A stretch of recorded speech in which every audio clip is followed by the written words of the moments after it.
Hello guys, welcome to my YouTube channel. कसे आहात तुम्ही सर्वजण? आज मी तुमच्यासोबत शेअर करणार आहे. आम्ही मागे एकदा गावाकडे गेल्यानंतर पंढरपूरला म्हणजेच आपल्या विठुरायाला भेटायला गेलो होतो. आमच्या गावापासून पंढरपूर हे अतिशय जवळ आहे, म्हणजे 15 किलोमीटर आहे. पण कधी कधी असं होतं ना की आपल्या जवळपास एखादं देवस्थान असतं, पण नेहमी जाणं होत नाही. खूप लांबून लांबून लोक येतात, पण आपल्याला जवळ असूनही जाणं होत नाही. मग माझंही लग्न झाल्यापासून पंढरपूरला जाणं झालं नव्हतं, म्हणून म्हटलं की आपण छान सर्वजण जावं.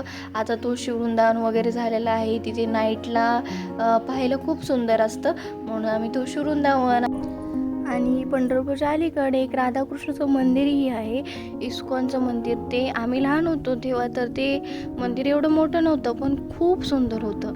आणि आता तर खूपच बदल झाला आहे, खूपच सुंदर आहे ते मंदिर. मी लहान होते तेव्हा आषाढी वारी असते, कार्तिकी वारी असते पंढरपूरला. खूप मोठ्या प्रमाणामध्ये तिथे लोक येतात. मग आम्हीही जायचो त्यावेळेस, पण त्यावेळी असं वाटायचं की आम्ही आमच्या गावापासून चालत जायचो वारीसाठी.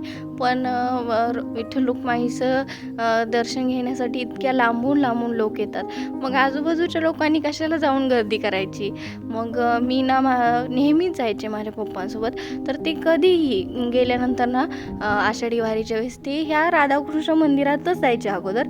आणि वारी असते त्यावेळी तर इतकं सुंदर डेकोरेशन केलं जातं की खूपच सुंदर, असं पाहत बसावं राधाकृष्णाला असं वाटत असतं. आणि राधाकृष्ण हा विठ्ठल रुक्मिणीचंच रूप आहे.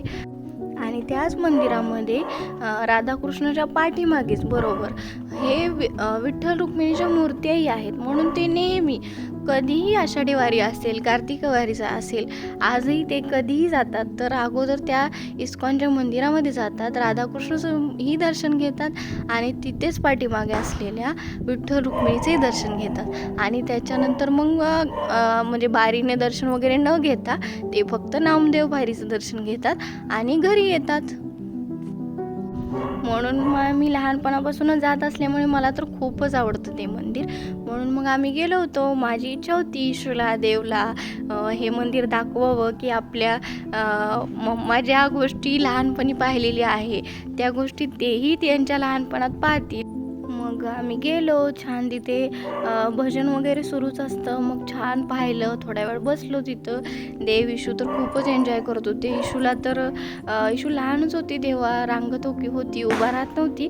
मग छान आता तिथून त्या मंदिरापासूनच आता हे नवीन झालेलं आहे आणि तिथून आता आपण आपल्या भीमा नदीचंही दर्शन घेऊ शकतो. आणि हे विठ्ठल रुक्मिणीचं हे नवीन मंदिर झालेलं आहे. ह्या मंदिरामध्ये विठ्ठल रुक्मिणीची मूर्ती आहे. आणि हा व्ह्यू पंढरपूरमधील शिवाजी चौकातील आहे.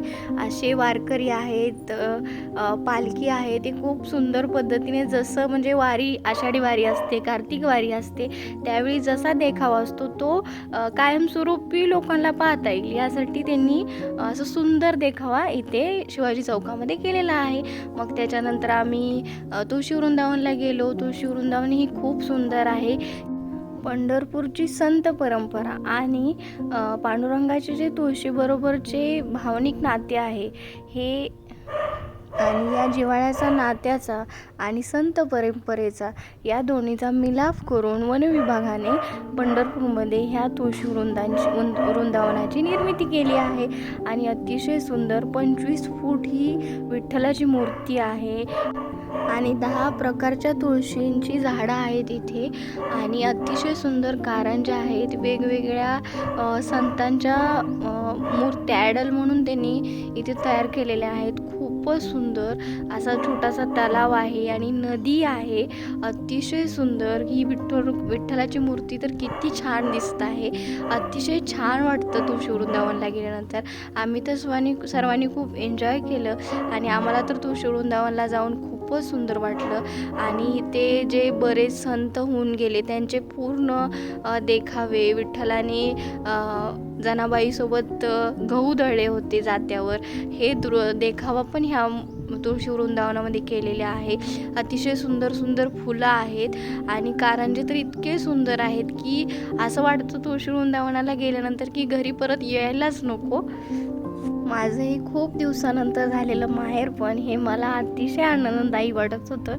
खूपच छान वाटत होतं. मग सगळेच घरचे वगैरे आई बाबा, 2 बहिणी आहेत, भाऊ आहे, तो ते इथेच असतो. तो यालाही खूप दिवसातून घरी गेल्यानंतर, गावाकडे गेल्यानंतर खूप छान वाटत होतं. आणि पंढरपूर तर मला नेहमीच आवडतं. जसं लहानपणापासूनच मी पंढरपूर पाहिलं आहे, तिथली सर्व ठिकाणे पाहिली आहेत. पंढरपूरमध्ये अशी बरीच ठिकाणं आहेत की परत परत पाहावीशी वाटतात. विठ्ठल रुक्मिणीचं मंदिर तर एवढं सुंदर आहे की तिथे गेल्यानंतर असं रमणीय वातावरण आहे. कोणताही असं काही नाही आहे तिथे गेल्यानंतर की कोणत्याही जातीचे लोक जातील किंवा ह्या धर्माचे लोक तिथं जाणार नाहीत. असे किती लोक आहेत की संत तर असेही आहेत जे मुस्लिम आहेत. असा कोणताही जातीभेद नसणारं, अतिशय सर्वच लोक जातील, सर्वांना छान वाटेल असं हे विठ्ठल रुक्मिणीचं मंदिरही आहे. आणि असे हे पंढरपूर आम्ही छान फिरून घेतलं आणि रात्रीचं फिरायला खूपच सुंदर वाटत होतं. त्यामुळे आम्हाला खूपच छान वाटलं पंढरपूरला गेल्यानंतर. आणि आमच्या घरातले सर्वजणच, मम्मी पप्पा, 2 बहिणी, मी, इशू, देव, त्यांनाही खूप छान म्हणजे पाहता आलं सगळं आणि खूपच छान वाटलं. आणि तुम्ही हा व्हिडिओ पहा, तुम्हालाही पंढरपूर पाहता येईल. तिथले हे 2-3 ठिकाणं माझ्यामुळे पाहता येतील. आणि असेच माझे छान छान व्हिडिओ पाहत राहा. व्हिडिओजना लाईक करा, चॅनलला सबस्क्राईब करा. बाय.